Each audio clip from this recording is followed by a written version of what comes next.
নতুন একটা ভিডিওতে তোমাদের স্বাগতম। আমি শুভদীপ। আজকে চলে এলাম জিয়াটের সেরা সেরা দুর্গাপুজোর প্যান্ডেল কী হচ্ছে তার ভিডিও করতে। তো প্রথমেই আমি চলে আসছি জিয়াট আদিবাড়ি এবছর ৭৪তম বর্ষে পদার্পণ করলো।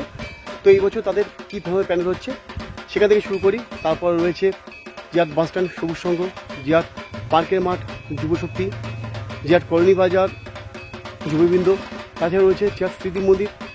এবছর কোথায় কী ধরনের প্যান্ডেল হচ্ছে আজকে আমি তাই নিয়ে ভিডিও করছি, তাই ভিডিওটা না টেনে পুরোটা দেখবে। প্রথমেই বলি জিয়াট আদিবাড়ি এই বছর তাদের ৭৪তম বর্ষে পদার্পণ করলো। আগামী হচ্ছে ৭৫তম বর্ষ। আর এই ৭৪তম বর্ষে আদিবাড়ি কিন্তু করছে কাতারের সেই বিখ্যাত মুন টাওয়ার। প্যান্ডেলে কিন্তু পিছিয়ে নেই জিয়াট পার্কের মাঠ যুবশক্তি এই বছর করছে চীনের সিজিয়ন প্রদেশের বিখ্যাত সবথেকে বড় বৌদ্ধ মন্দির। তো বন্ধু এবার চলে আসি জিয়াট বাসস্ট্যান্ড সবুজ সঙ্গে। জিয়াট বাসস্ট্যান্ড সবুজ সংঘ এই বছর তাদের ৫৯তম বর্ষে পদার্পণ করলো। আর এই বছর তারা প্যান্ডেল করতে চলেছে বৃন্দাবনের বিখ্যাত প্রেম মন্দিরের আদলে। তারই আদলে এবার প্যান্ডেলটি হচ্ছে। যে সমস্ত ইউটিউবার বন্ধু আছো তারা কিন্তু অবশ্যই জিয়াটের এই বিখ্যাত পুজোগুলোকে নিয়ে ভিডিও বানাতে পারো। বন্ধু এবার চলে আসি জিয়াট কলোনি বাজারে। জিয়াট কলোনি বাজার এই বছর ৭৩তম বর্ষে পদার্পণ করলো। সম্ভবত এই বছর এই পুজো কমিটি করতে চলেছে চীনের বিখ্যাত এক বৌদ্ধ মন্দির আদলে প্যান্ডেল। বন্ধু এবার চলে আসি জিয়াট স্মৃতি মন্দির শ্যামাপ্রসাদ স্মৃতি সংঘের পুজো মণ্ডপে।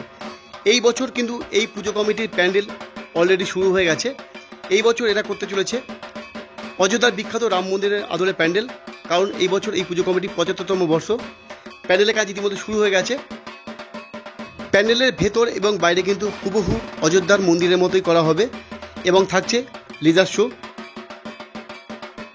তাহলে বন্ধুরা তোমাদের কাছে কোন প্যান্ডেলটি সেরা মনে হলো? প্রেম মন্দির নাকি রাম মন্দির, না চায়নার সেই বিখ্যাত বৌদ্ধ মন্দির, না সেই নেপালের বৌদ্ধ মন্দির, কিংবা কাতারের মুন টাওয়ার?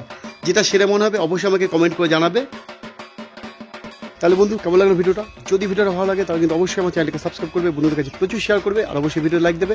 তাহলে আজ এখানে রাখি, আবার কিন্তু দেখা হচ্ছে আমার পরবর্তী কোনো ভিডিওতে। ততক্ষণ সবাই ভালো থাকুন, সবাই সুস্থ থাকুন। নমস্কার।